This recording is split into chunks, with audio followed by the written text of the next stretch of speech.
Jonty, welcome to the podcast. Thank you for having me. How are you doing today? All is well. Good. It's not your first one, is it? You've done many of these before. This is not my first rodeo, no. A bit of a pro, so I guess you want to jump straight into it. So do you want to just give a brief introduction of yourself in your own words? Tell everyone a bit about yourself.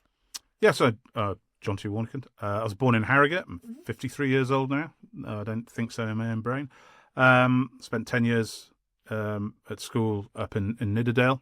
Had a great school at prep school, and then went to public school in Lancashire to Stonyhurst College. Had the best 5 years of my life. I absolutely loved being at Stonyhurst.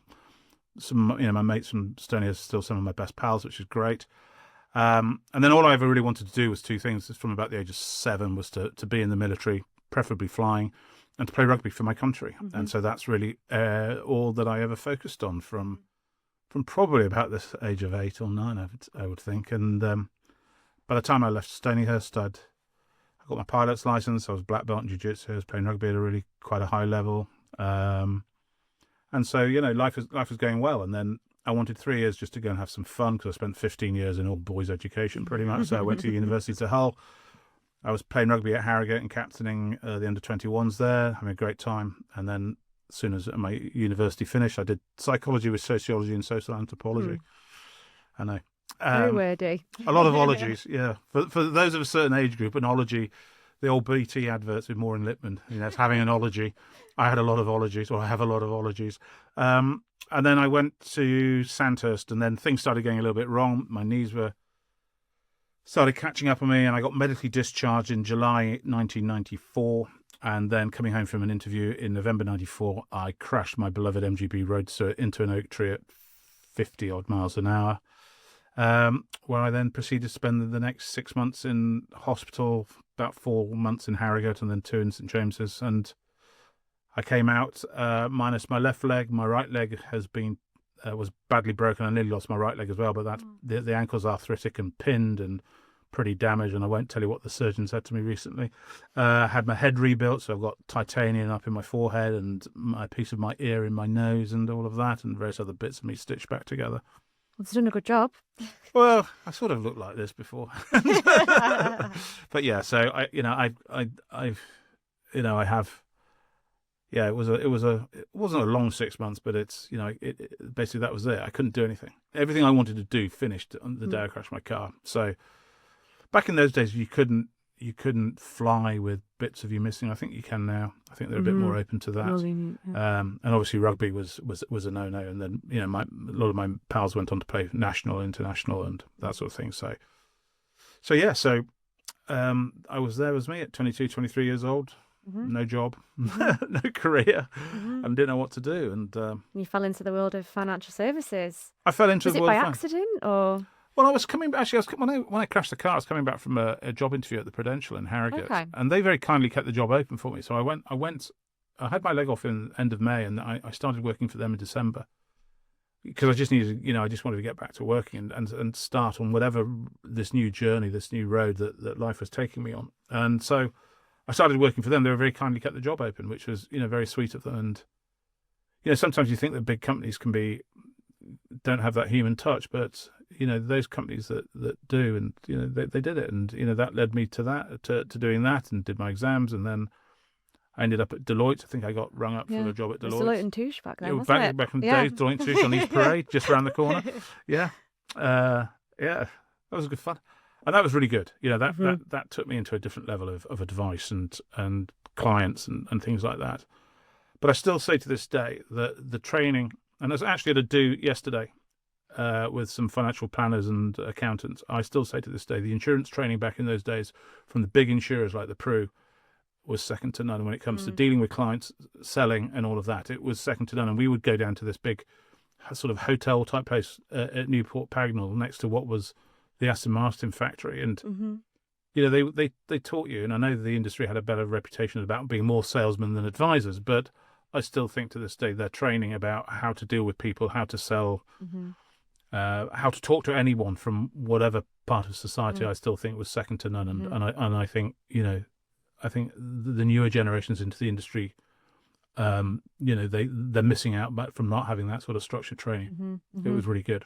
Mm-hmm. So I did the Peru, did the Deloitte, and then got more into investment management. Went to work in Leeds, and then my girlfriend at the time moved to Germany, and I didn't really want to stay up here because I wanted to go to the city. Because if you're doing investment management, that's what I wanted to do. I wanted to go to the heart of it. And I know a number of my friends have stayed up here and have had argue better careers than me by staying local. But I just wanted to go to the city, and so I did. And I went to work for an international private bank to help set up a wealth management division for them, which was just fabulous. At the age of 28, I designed the software, the front middle office software.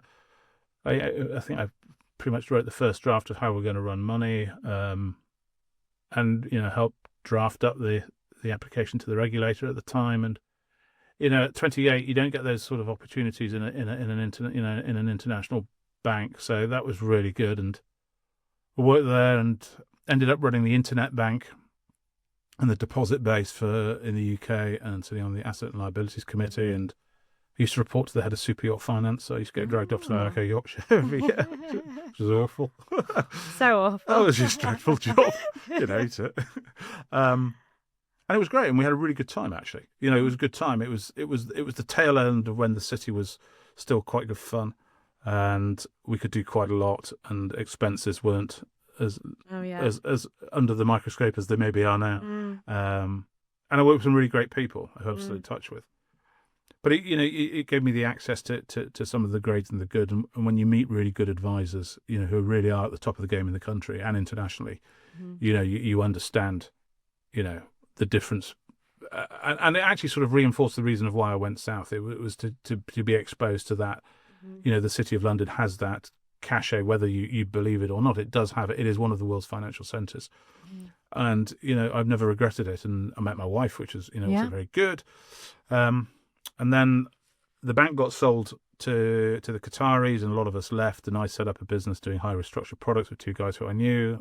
That led into setting up an IFA business, because a lot of the people we were selling to, some of them didn't have the permissions, or our natural hunting ground for clients was sort of the high net worth tax advisors, and so they didn't have the requisite permissions to advise on what we were producing. So we set up an IFA as well as the administration business, and then we got into doing lots of other stuff. And then 2008-9 came, when everything went bang, and so everything that we tried to do just basically stopped. And we sort of I moved around for like 2 years trying to carry on doing some private equity fundraising, and then it made sense to come back up north. I got offered a job to come north to build an intermediaries team for a firm, and then that ended up running the region, and then got headhunted to run another region, and then this, that, and the other, and now Here we are today. So, I've done the private banking, investment management, wealth management, financial advice.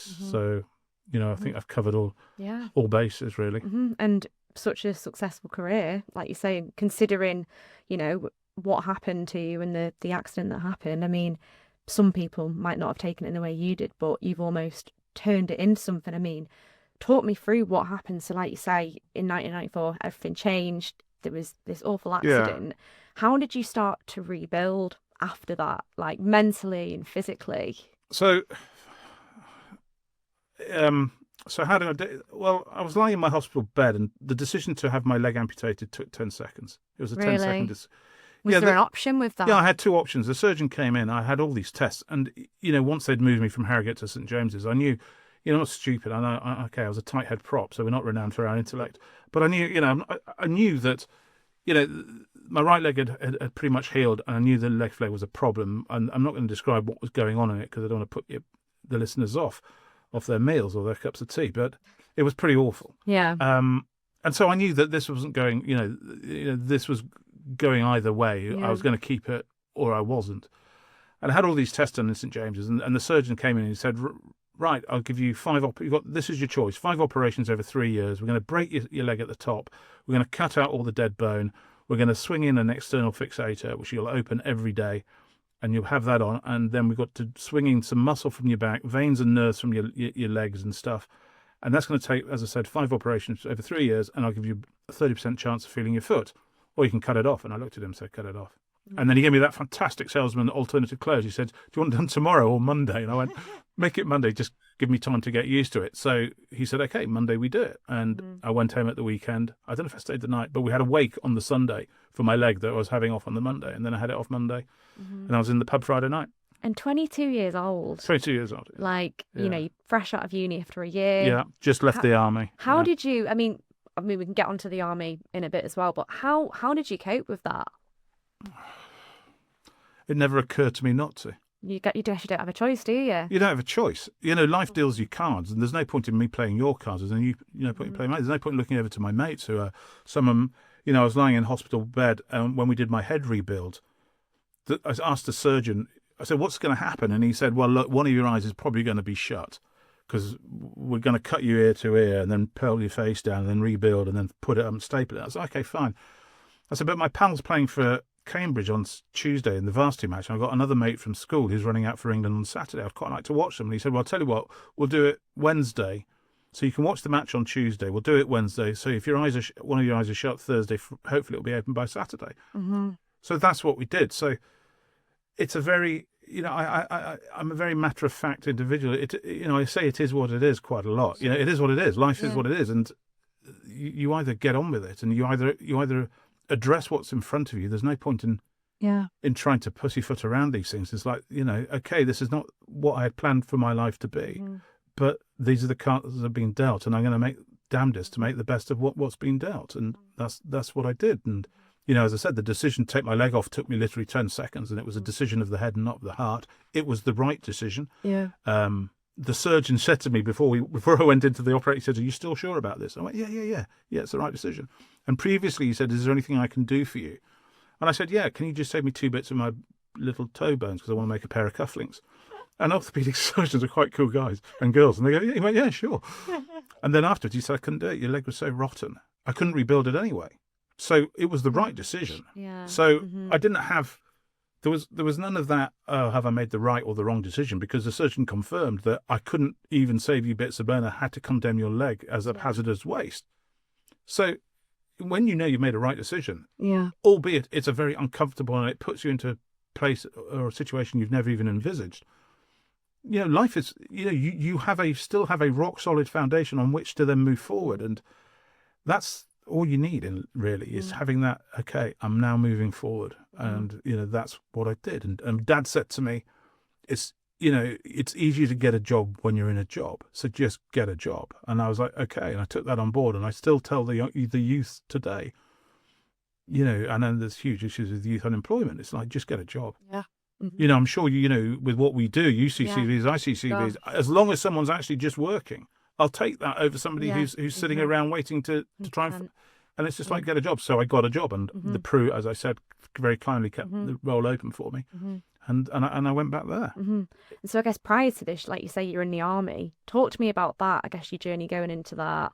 Obviously, a big part of that was because you wanted to be a pilot. Yeah. So well, what was that like for you pre 1994? It was fab. You know, a couple of my pals from school, we all went. A couple of mates from university ended up in. They were Marines. I got mates from school who were in the Marines and in the army. And you know, school was quite a going to the military was quite a normal thing for us at Stonyhurst. And my brother was in the Royal Navy. He ended up on Trident missile submarines as a nuclear engineering officer. So it's not it's a very familiar, happy place for us to be. And I just like soldiering and flying. And I was going to join the RAF, and I decided to join the army instead. And then I was going to go infantry, and then decided. I remember on an exercise out on Salisbury Plain, it had been absolutely raining. It was rivers coming down through my combat jacket and all that, and I looked up and the helicopters are flying around. I was like, no, I'm going straight to helicopters. This infantry life is too cold and wet, so I'll go back to the infantry, to the helicopters. And I'd already passed, as I said, my fast jet stuff, so you know, I knew I had the aptitude to do it. So, and I loved it. And to this day, if someone said, if you had your time again, what would you do? And I think I would definitely go back into the military. And I know that maybe not be as fashionable as it was in my day, but there's just something about it that I just absolutely relish. And do you think it's, that time in the military that you had, do you think that maybe helped you with everything that you had to deal with in terms of maybe, mentally No, I having to think push you know, through? I Or... don't think I was in long enough, but I'd certainly take things from what the military taught me. Yeah. You know, there's, you know, arguably, you know, Sandhurst is renowned as, if not the or one of the best military schools in the Yeah. world, and there are reasons why a lot of overseas royalty send their kids there, and it does teach you certain things about leadership and how to conduct yourself, and that, you know, your the people that you are leading come before you, and you know, we also have this thing about officers eat last, and it's things like that. It's, you know, there's a lovely story about Prince William making one of his guys a cup of tea at 3 o'clock in the morning in the tipping rain out on exercise. You know, that's what it teaches you. It's like it teaches you certain things that are very transferable into non-military life, about how you get on and treat staff and integrity and all of that. So, but to get over stuff, no, I think I've always just got on with stuff. It's just like, you know, a bit of like a weebles wobble, but they don't fall down. Or when I get knocked down, I just get back up again. You know, so. And I don't know where that comes from. Maybe a bit of pride, a bit of Yorkshireness. My mum's pretty tough. My dad's pretty tough. So yeah, so it's just, you know, I just keep moving. That's what I keep saying. Just keep moving forward. Yeah. And like you say, obviously, you know, you had what happened happen. You thought, is what it is. I'm going to deal with it. Yeah, like, I'm sure there will have been, you know, low points within that. But was there a moment where you thought, you know, I can still do something extraordinary with my life? No, I've never really planned it out that way.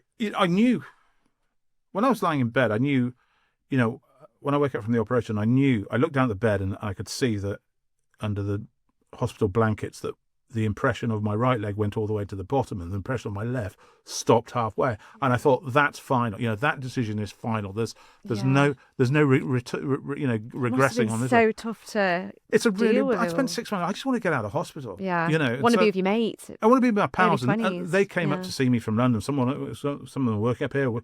I was talking to a friend of mine who's just had her leg amputated in the last 5 weeks yesterday, and she's like still in bed and not allowed to use her crutches. And I was like, I was crutching my way through Leeds to go to the pub with the boys and stuff like that, whilst someone take me out of hospital. We had a really good night in the Flying Pizza once. And then my parents found out. My dad rang me and he said, "Where are you?" And I said, "I'm in the Flying Pizza with the guys, and they've all come up from London." He goes, "Oh, we're supposed to be going out for dinner with Fred. Sod it. We're not going. We're coming to you." So I said to the guys and the girls, "Mum and Dad are going out," which was lovely, you know.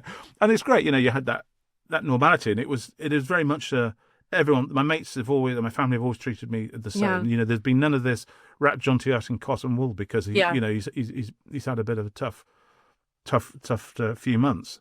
There's none of that. It's just like treat me the same. You know, one of my friends is a great psychiatrist, one of the country's great psychiatrists. He brought me to listen on, back in the day when we had cassettes, the famous Peter Cook Dudley Moore sketch about Dudley Moore auditioning as a one-legged Tarzan, you know. And it's like, you know, and they knew I could cope with it. You know, they knew that I would just get on, and I had that sort of personality. It's like, okay, this is it. It is what it is. And girlfriend stayed with me, and you know, I won't. You know, she's still local. She actually ended up marrying a friend of mine from prep school, and I'm still in contact with her. And you know, literally every sort of big, like this year was 30 years of anniversary of my amputation. And I sent her a message to say, you know, I will always be very grateful because I said to her, you don't have to stay for this. I don't know what this is going to turn out like, as in how I'm going to be post amputation.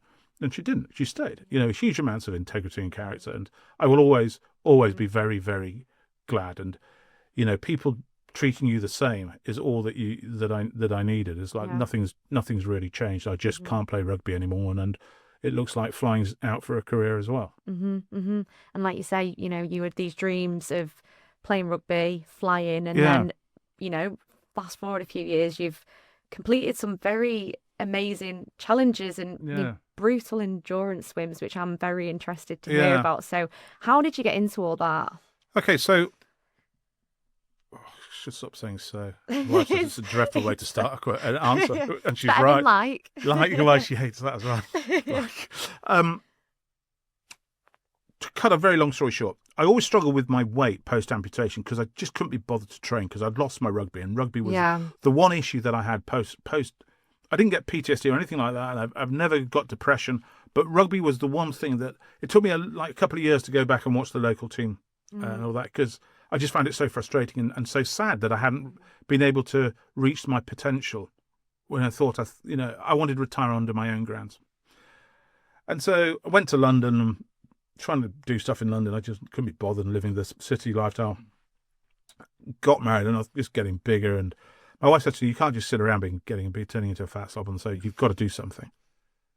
And I was like, well, there's nothing I want to do. I'd done the Paralympics a bit, and that didn't really suit me. I was never keen on athletics, so I'm all right at it. And what did you do in the Paralympics? I was trying to do shot and discus. I was quite a good discus thrower and quite a good shot putter, but even on my shoulder went, I knackered at playing rugby.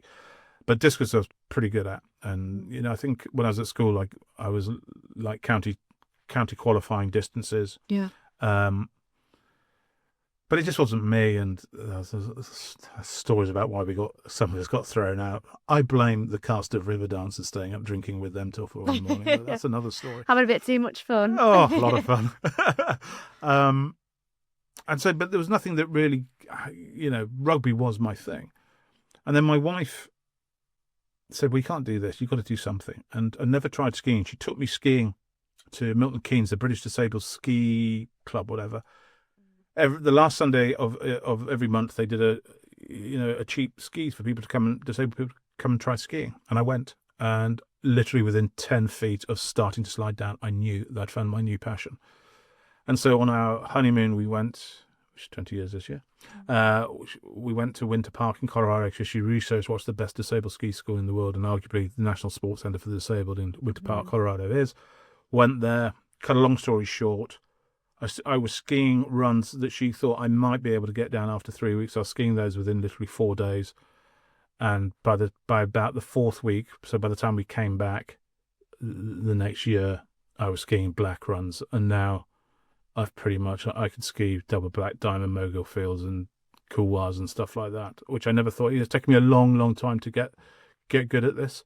My weight kept going up, so I had to sort that out. And I tried Lighter Life, and that worked for a bit, and then it didn't, and then I put it back on. And I failed an ice swimming medical, actually, which we'll come on to, and I had to have a vertical sleeve gastrectomy, so to lose weight, which I did. Got too thin, and I now know what my weight should be. This is the heaviest I will be. This is my channel swimming weight, which now needs to drop again to go into the ski season for various others, and to help my shoulders, which are not great at the moment. And so it was that gave me that joie de vivre back, that the skiing really did me. And I just, to this day, I just utterly adore skiing. I would literally ski every day of my life if I could. I just think it's fab. Whether it's downhill, cross country, in the Arctic, cross racing on those things, for 10s and 50, 60, 100K stuff. All skiing is good in my world. I love it. And I guess skiing, so you found this new passion. And then how did that turn into ice swimming? Because that's something that I had never really heard too much about. So try and keep this short. Reel away. So the world of there is centuries. So Russia and China and all of that Baltic, there is a history there of dipping in super cold water, ice water. You could go on YouTube today and see videos of junior schools and preschool Russian kids going into ice things as part of their today's PE lessons. And is it as cold as an ice bath? Like a plunge pool? The plunge pools are usually about 10 degrees, 11 degrees. The stuff for us, for ice, in below 4 degrees, isn't it? But 5 degrees or below in the International Ice Swimming Association rules is 5 degrees or below. Wow. And just to put that in point, we were swimming in Mulvaney at the last World Championship, and the official water temperature, I think, was 1.5 degrees. I was talking to a pal of mine who swims for Ireland when I was up in Scotland, because he was doing a swim up there, and he said, "Your thermometers were lying, Johnson." It was like, I measured it was 0.5 of a degree, and I was like, well, it may have been. Who knows? So the ice swimming and winter swimming has a big history, and dipping and all of that. But Ram Barkine and a load of guys and his pals in South Africa, Ram decided he just wanted to go about 13, maybe 15 years ago, that he wanted to swim a mile in Antarctica, and whether it could be done. And it could, and then they started to refine down the offering. And about 13 years ago, he wanted an international board, because to take the sport internationally, you can't just have a board made up of guys and girls in South Africa. And I applied to join, and I joined. But my sort of how I got to that point is I was training to do stuff, and I've always swum. I've always swum outdoors for fun, because we were kids, grew up in the countryside, you're always in rivers.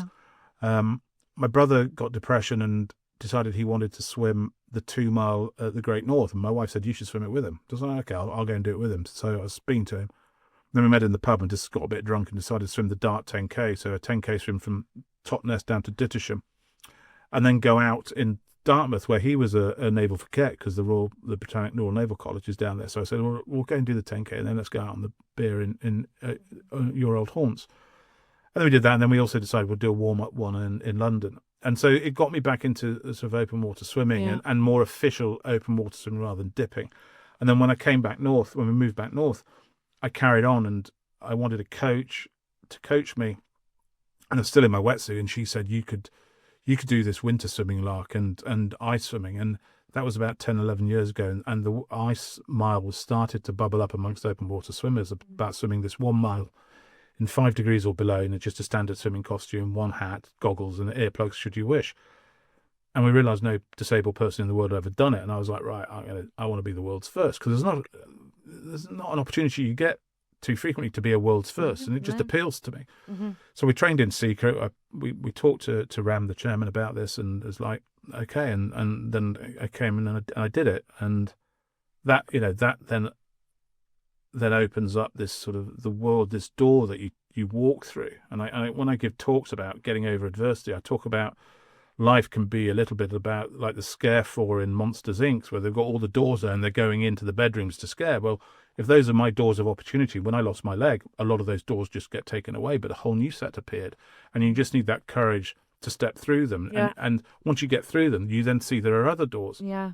And at the same time, I'd been doing Help for Hero bike rides and stuff like that. So I'd started to get this thing in me that I can actually do. I'm okay at endurance, because I'd never really done endurance because I was always playing rugby.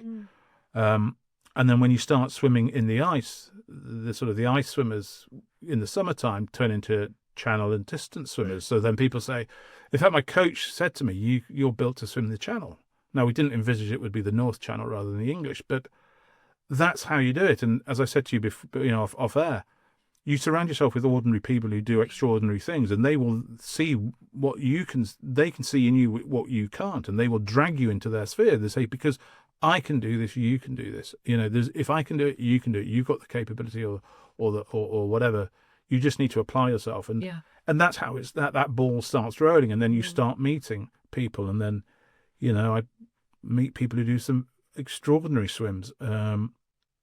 And I'm extremely lucky that saying yes to joining the ice swimming board has now opened up. I'm very lucky to consider some of the world's greatest open water swimmers as my friends. I'm one of the 2 vice presidents on the International Ice Swimming Association. The other one is a guy called Peter Stoichev, who's arguably the world's greatest open water swimmer, first person to swim the English Channel under 7 hours. 4-time Bulgarian Olympian. He swam the 7 classic oceans. He got that all done in under 6 months, at the age of 40 odd. There's some really extraordinary people out there. And I sometimes look around and wonder how I've ended up. But you're a 4 times Guinness World Record holder, that's so true. He's got all these achievements. He's got quite a few Guinnesses as well. Okay, but this is about you. 4 times Guinness World Record for swimming. So talk me through them. So the first one. So when I asked, do Guinness World Records, some of the stuff I do know Para has done before, but I don't want the record to be for the first, because no one can beat a first, and the whole point of a record is it can be beaten. Yeah. So my records are I have the longest ice swim for my disability, which is over 2 kilometres in the water. So that was 1 Guinness. It's not about stopping. Yeah, I didn't stop. No, I just keep swimming. Subsequently, and just keep pushing swimming through it. So then the next one was for the quickest all-para relay across the North Channel, and that was because David Burke got in contact with me via Infinity to say, hey, I want to put this together. I've done it twice now in relays, but I want to put this all-para relay. Who else do you know? And we happen to know another lady, Kate Sunley, who I'd actually overseen her ice mile. She was the first female para ice miler. And then Mary joined us, and then Andrew joined us, and we did that. And so we got the quickest para relay across the North Channel. And then coming on the boat on the way back, we said, look, some para has to swim this, and it's got to be one in this boat, because there's, we're not having anyone else being the first para to swim the North Channel. And we all looked at David, because it was his third relay, and he coaches on that, and he's like, I don't know if I can do this. And I made that foolish error of saying, well, if you don't, call me and I will. But you owe me an ice K, and he hates the cold. And so 2 weeks after I got back, I got a call from David saying, I can't do this. I'm not there. And I said, okay, I'll do it. So I did it, and did it nearly 2 years ago now. And then when I was up in Ireland, so I got a record for that. And then when I was up there, so we got a world record for the fastest para relay, world record for the fastest para across the North Channel. And then once I was up there, I was talking to one of the great legends of the English Channel swimming, Sally Minty-Gravitt, and she said, "Do you realise that no one para has ever swum around the island of Jersey, and it's the 50th anniversary of the Jersey Long Distance Swimming Club in last year, so 2024." I was like, "Well, that's it. I'm coming to do that one then." So I got the first para and fastest para around the island of Jersey. Mm-hmm. So I like first, and I'm not an X Factor swimmer. What I am doing is I have this attitude of why aren't para swimmers doing this? Why aren't para skiing this? When I was up in the Arctic on my survival course, I said to the guy who ran the course, who's an ex-Swedish army captain, and I said to him, he's called Per. I said, Per, as he kept coming back, checking I was all right because I was so much slower than everyone else. I said, what do other disabled people do on these courses? He said, you're the first. We haven't had any. And I don't understand this attitude. It's like I'm not. I'm an amputee. I'm not disabled. But it's like you're showing people that it can be done. Correct. And people like yourself who've been through an unfortunate time and found themselves, with a disability. Yeah. It's showing them that they can do these incredible things. And for me, I'm really intrigued to know how you actually prepare for something like this, not just physically, but psychologically. Like when you decide, okay, I'm going to do the North Channel, and even the ice mile. How did you go about preparing for that? So I have this amputee, I call it my sort of amputee rule, which is complete, not compete. Yeah. Mm-hmm. So all I have to focus on is finishing. Yeah. And if you think, I say that in life and business, and, I know you like running, as we discussed off there, just complete it. You don't worry for your first time about times. Just make sure you get to the end, because that's where the glory comes. Yeah. I did the Leeds triathlon, and I was last. I think I got in within 2 seconds within the 3 hour time limit. Full triathlon, because I refused to do para stuff because it doesn't interest me. And I got so many applauds and pats on my shoulders and my bum as the runners were coming past me as I was schlepping around the run course for 10K. And it's because I turned up and I was doing it. You showed up. And that's what matters. Just turn up and do it. So the pressure is off me. And there is sort of a big pressure to be the first, because you announce it. It's like, I'm going to attempt the North as the first. But all I have to do is suffer.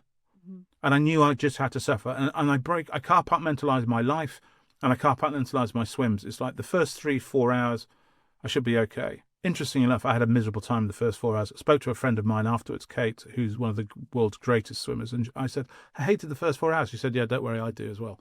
And she was like, okay. What happens then to suddenly start enjoying it? You question a lot of why you're doing it. You're in a bit of a miserable place. It was 13 to 14 degrees. It was cold. It's dark when I set off. The jellyfish are coming for you, because the lion's made in the North, which is what the North is famous for, the cold and the jellies. And it's going to hurt. And then you've got to get there. And I know my shoulders weren't great. So I have to enter into what I call Davy's pain locker at some point of the swims. But then you just think about, well, there's a bigger picture to this, and we all have to suffer. Yeah. And if you suffer enough and you're prepared to put that out, then great things come. Mm-hmm. And I think too much in today's society is that people aren't prepared to suffer. They're not prepared to put the dark hours in, as I call it. The dark hours of training, and the more you train in the dark, the more you shine in the light. And it's just putting those hard hours in and making sure you do training. Listen to people who you respect and who have done this stuff. And that's what I did. I was given a bit of advice on how to swim channels by 2 people. They both gave me the same advice. Do all your cardio in the pool, swimming. Do all your cardio swimming, lift heavy weights. That's it. Mm-hmm, mm-hmm. That's what I did. And even pre all these incredible challenges, during and post, you've just been really resilient. And the thing that I'm really intrigued to understand is, like you say, what is it that keeps you going? There's all these kind of dark times and these dark hours, and you accept, I'm going to complete it. But what really keeps you going when you're in the middle of a freezing swim, it's dark, it's painful, you're in the pain cave? What keeps you going? Because I think it's just the joy of life. I quite like succeeding, and I Yeah. don't mind failing because I pulled myself out of the English Channel this year, and I pulled myself out of the Bristol last year because of my shoulder. Yeah. I was at the physio, first meeting with the physio last night, post seeing the surgeon on Monday. So Yeah. none of this comes for free, and I don't succeed at everything, but it's a process. It's like you can't continually succeed. You have to take the knocks because the knocks make the good stuff so much better. And I still have that young boyish view of life, that life is really good fun, and there is fun to be had. And Yeah. I I'm very good at switching the fun into seriousness. I can do it in a meeting, I Yeah. have to be a bit careful, not be coming over a little bit like I don't really care about this when I do, and then going serious and then back. Mm-hmm. So I have that joy of life, but I understand that, a bit of suffering, all I have to do is suffer for 15 hours or however long. And that's gonna echo for the rest of my life, and that is a really good trade-off in my Yeah. world. Mm-hmm. And so I swim for me. And some people say, do I swim to do this stuff to be an example? I don't. I swim for me. I swim because I want to do these swims. Everything else I've got planned that I want to do in my life is because I want to do it. I'm not here. I'm not trying to make a political statement, though I do say. I do get to places, and there's a few of us in the amputee and the para swim world who don't understand why more paras aren't swimming in the ice or doing this or doing that, because it is the most welcoming community. Open water swimming is probably the most welcoming community I know. They don't really care what you come from, who you are, what your background is, what your politics are. Just get in and swim, and we will help you get it in, and more importantly, get out. Mm-hmm. So I don't understand it. And if I could, if people look at me and go, well, if John's, is middle-aged, absolutely knackered up, can do this stuff, then what am I moaning about? I need to get off my bed or out of my whatever, and go and do it. Mm-hmm. And that's it. It's just, you keep going. You just got to try and maximize every talent and every opportunity that you get given in this world, because you're a long time in the ground, and not wanting to get too Catholic, but my definition of hell was given to me by a Jesuit priest, which was someone taking you to your grave, showing you what you could have been had you actually applied yourself. Yeah. And that has always sort of sat at the back of my mind of, I'm not built to play, I'm not built to be, play striker for Leeds United, because I'm just not even with two legs I was more of a goalkeeper actually, but I'm not built like that. But I have been given this body that can do certain things, and one of the things it can do is it seems to be able to swim channels, okay-ish, and I can ski, okay-ish. So until my body starts giving up on me, then that's what I'll do. And when it does, I'll find other things to do. Something else. I'll find something else.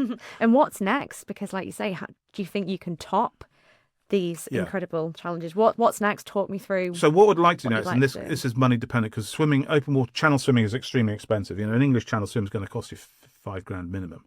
I talked about Peter doing the Ocean 7. That, if you want to do all of that now, you're looking at a minimum probably of $125,000. It is, I've been quoted. I want to do I'd like to do the two-way north still. I'm not so sure my shoulders will take it, and that's purely down to my amputation, because I can't right myself in the swell of the sea. And so I have to use my arm, and my stroke then goes all wrong, and it just overly wears and tears, which is the problems I've been having. Yeah. I'd still like to give that a go, but I don't think I will. So there's a swim called Loch to Lake to Lynn that I came up, me and a guy called Matt Murphy, who's just attempted a two-way north this week, which is the clock goes on when you start at Loch Orr, which is the longest swimmable loch in Scotland. You swim 24 miles of Loch Orr, you get in a car or van, drive to Windermere, you swim the 10.6 miles of Windermere, you get in a van, and you swim the longest lake in Wales, which is Clown Tegid or Lake Bala. It's only 3 miles. You swim Bala, clock stops when you get out. So I was supposed to be hopefully looking to do that in September, but with my shoulder, we're going to have to push that back. And then I've got hopefully a two-way Windermere relay, which I'll be able to do with this shoulder with the amputee team. Will be the first two-way all-para relay of Windermere, which will be great. And then I go into the ice season. We've got the European Championships back in Molveno in February next year. And then straight after that, I want to go back to the Arctic to race 100. I haven't decided what it will be, and I need to speak to my wife, but maybe either about 85, 90K or 180K unsupported ski racing in the Arctic, which I got COVID last time I tried to do it. I was on the survival course and I got COVID out in the middle of the chuffing Arctic. Who would have thought? I mean, going in and out of London, not an issue. Going Get to to the the middle of Arctic, nowhere, there's 3 people there and you get it. It's typical. It's like, ugh. So I want to do that. And then with the future goal of that, I would like to go to the South Pole or the North Pole. And I've got a buddy from school who's quite keen on doing that with me. I'm not so sure. And then there's some other swims I'd like to do. So I still want to go back to the English Channel and do that. I now know that my shoulder is the issue, and it's the amputation that's work causing on that the issue. rehab. Work on the rehab. So I'd like to do that. There's a swim, the Fastnet swim I'd like to do, Galway Bay. And then because I can't do these big channels, because swimming in the sea will break my shoulders, then there's some big lakes I'd like to do, probably Lake Annecy, which is the longest, one of the longest. No, not Lake Annecy. I want to do Lake Annecy, but that's the super long one is... everyone calls it Lake Geneva, but it's not called. I think it's Lake Lemans, and it's Lake Geneva, and it's a massive swim. That will be a 30-odd hour swim for me. So I may do that, but I may not. I may just go, do you know what? I'm breaking my body too much, and I'll just stick to the ice swimming, do the odd channel. Gibraltar Straits is one that I do want to do, and I will do that. And then the skiing, and just get back to doing skiing. So I need to drop my channel weight. I need to drop 2 and a bit stone now to get into more elite ski thing and try and swim channels at a lighter weight, which will be interesting.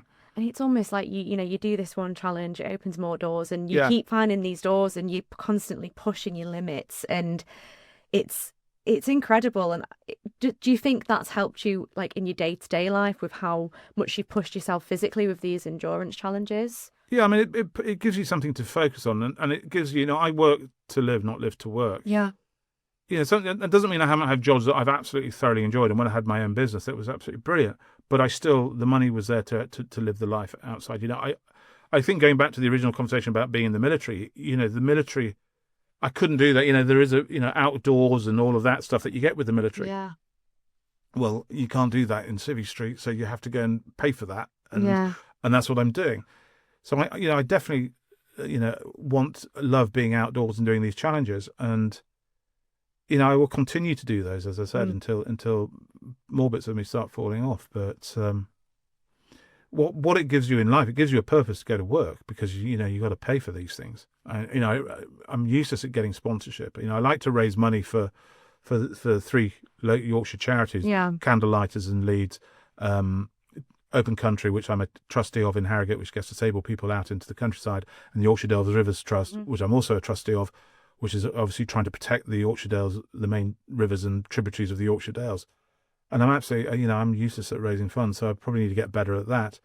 But I do it because I like to do these challenges, and work enables me to do that, because it puts money in the bank to pay for it, because these things are not cheap. They just, and that's the next thing is, how do I pay for the next ones? Pays for the passion. And but I mean, your passion almost is, you spend a lot of that time in discomfort and pain, and I think a lot of people almost, you want to stick in your comfort zone because that's what's familiar. And what do you think people miss out on when they're ultimately sticking in the comfort zone and they're completely avoiding the discomfort and the challenge, the community? We give, excuse me, tea.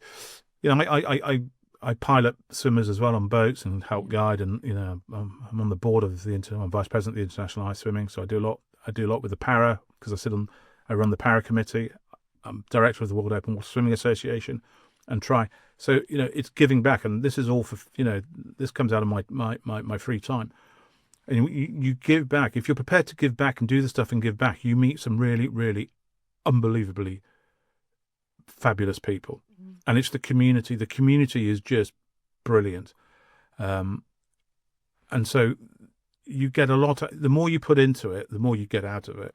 And because people know you do this, A, you can swim or ski, but B, you help out. They will go, hey, do you want to come? So I was out in Mulvaney, and one of our board members is an American guy called Joe Zamatis, and no one swam more in the ocean than Joe Zamatis and his brother John. And they're hilarious. And they're just unbelievable, literally, no one swam more. And they will swim a channel without training. And they're now doing double channels and doing all this double stuff. And Joe said to me, he runs a big swim school in Arizona. He said, we take the kids every year to swim at Alcatraz and Golden Gate. Do you want to come? And I was like, yeah, sure. What do you want me to do? He said, just pay for your flights and thing. Don't worry about the swim. That's on me. And so you go out there and then you meet other people. And I run into the lovely Amy, who I've known for a long time, but never, we've met like once or twice in Ireland. She's done a swim that only 6 other people in the world have done. My wife's banned me from doing it. And you meet these people. And then I ran into an American Olympian's parents who their son swims with us. Keaton swims and wins a lot of the races in the ice, but he swims in the pool for America, for America in the Olympics. And his parents were there, and they were there. And so it's like, it's like, oh, we are doing that relay when in the next World Championships, aren't we? So you meet all these people, and it's because you're prepared to put the swimming and you can do this stuff, but you're a decent person and you give back. That give back, then people start giving to you, and you meet these people. And, some of the people that you meet, it's not just about in the world of business. There's some really interesting people that do this. And so you just get a much more enriched life because you're not sitting there in your comfort zone with your mates or in that bit that just are quite happy to do, I'll go to the pub on Friday night or whatever. It's like, no, there is a big world out there of people who are doing some extraordinary things, who are just kind and lovely people. Mm-hmm. Go and do it, because there is a bigger world out there. Mm-hmm. And that being said, I mean, if someone's listening today who might have had a really tough time, whether they've lost someone, they've had an injury, a career setback even, what would you say to them? Because obviously you've got your career and your life that you've ultimately demonstrated, you've pushed back and you've been through all of these things. So if you could give any sort of piece of advice to someone, what would it be? Just keep moving forward. Yeah. I've had challenges in my career. I've had challenges in everything, but you just got to keep moving forward. You've got to keep, whether it's career, applying for those roles, talking to people, networking. All I know is that if doing nothing means nothing happens. Yeah. So you have to just keep active, and you'll go down a lot of, one-way streets or, streets that lead nowhere, but it doesn't matter because you then know that there are other places to go to. So just keep moving. Ask. I say to people, just ask people. 90% of people, 95% of people are really nice. If I asked you today, hey, who do you know in this? You go, do you know what, Johns? I know X, I'll put you in touch. And if you said, hey, Johns, I need someone to do this. Do you know somebody? Of course. Yeah. Just give them a call. Just ask. Yeah. And so it's that. It's just keep moving. Keep doing. Keep the focus on, like to try this. I'd like to try that. And then ask. Mm-hmm. Ask good people. And they will drag you into those spheres. That's some really, really great advice. And I think this is where we finish now. I think we've got, we've the charge by the hour. So as Yorkshire folks, it's time to go. Unfortunately, that's all we've got time for. So I just really want to thank you for sharing so openly. Thank you for having me. Really enjoyed the conversation. I think we could have gone on for a lot longer. And I've got one more question to ask you. We're going to try and ask everybody this in future. So, what advice would you give your younger self? Get fit and stay thin earlier. Seriously. Mm-hmm. Being fit and leaning up. One, it helps with my legs and all of that. And as an amputee, I tell all fresh amputees, stay lean, because we have a propensity to sit around and that. But get fit. Being physically fit enables you to do a lot more stuff at work, and it gives you so many more options. And extend your lifespan. Yeah, all of that. And, just stay fit. And, it doesn't mean you have to be a complete gym bunny or a swim bunny or a runner, Find those things that do, but you need to stay fit, Mm-hmm, mm-hmm. Jonty, again, thanks so much. Where can people find you online? Where can Facebook, people follow? Jonty Warneken, Instagram, I think I'm there. LinkedIn for business, or for, I do talks. So if you want me to come and do a talk, I do have a business that does talks. So you can find me there. Thankfully, being called Jonty and Warneken, there's only one family of Warnekens in this country. You'll soon find me. I can't hide. He's like, it's Jonty. Pop it below, make sure everyone can find it. Again, thanks so much, Jonty. Thank you.